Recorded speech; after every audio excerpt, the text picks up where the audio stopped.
Il était une fois des jeunes gens d'origine africaine qui quittèrent leur village pour venir étudier dans un pays lointain, la France.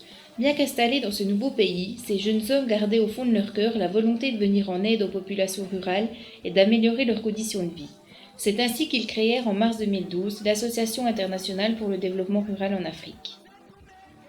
L'AIDRA a pour objectif de promouvoir l'éducation, notamment en améliorant les conditions d'apprentissage des jeunes, construction d'écoles, bibliothèques, salles informatiques, mais aussi en contribuant au développement rural dans les domaines de l'agriculture, de l'énergie solaire et hydraulique.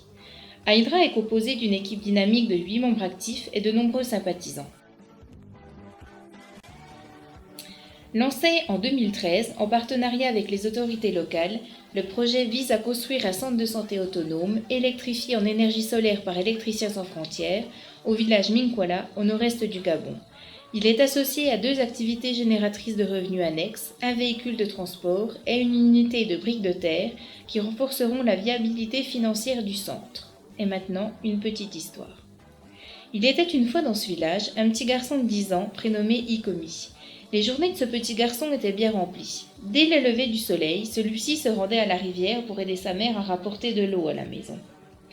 Il avalait rapidement quelques bouchées de manioc et d'arachide et rassemblait ses frères et sœurs pour se rendre à l'école à pied, située à une dizaine de kilomètres.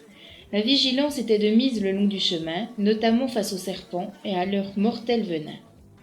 Une fois sur place, les enfants s'installaient dans des conditions spartiates et écoutaient respectueusement l'instituteur. Après quelques jeux collectifs en fin d'après-midi, ils reprenaient le chemin du retour et Ikomi retrouvait sa mère au champ pour la récolte.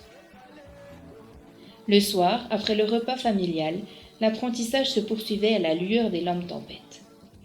Ainsi, l'AIDRA a pour but d'améliorer les conditions de vie de ce petit garçon, mais aussi des 3000 personnes vivant dans le même canton.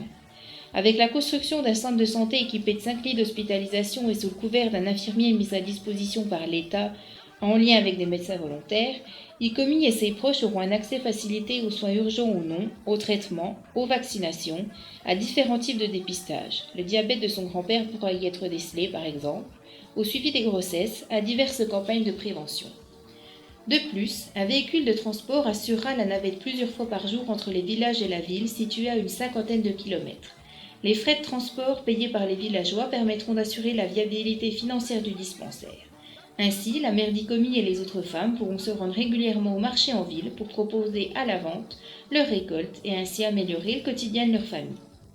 Avec l'arrivée d'Aïdra dans ce village, le frère aîné d'Ikomi va trouver du travail à l'unité de BTC, annexe au dispensaire.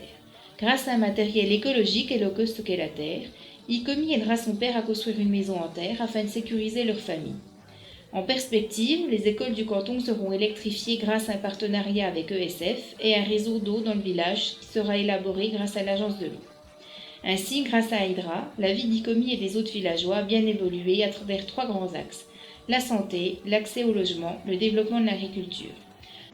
En conclusion, en participant au Trophée solidaire, Aïdra espère récolter les fonds nécessaires à l'achèvement des travaux du centre de santé. Ainsi, Ikomi aura un peu plus de temps à consacrer à ses rêves. Il espère qu'en travaillant durement à l'école, il pourra participer au développement de sa communauté et de son continent à travers la réalisation de micro-projets. Merci à vous.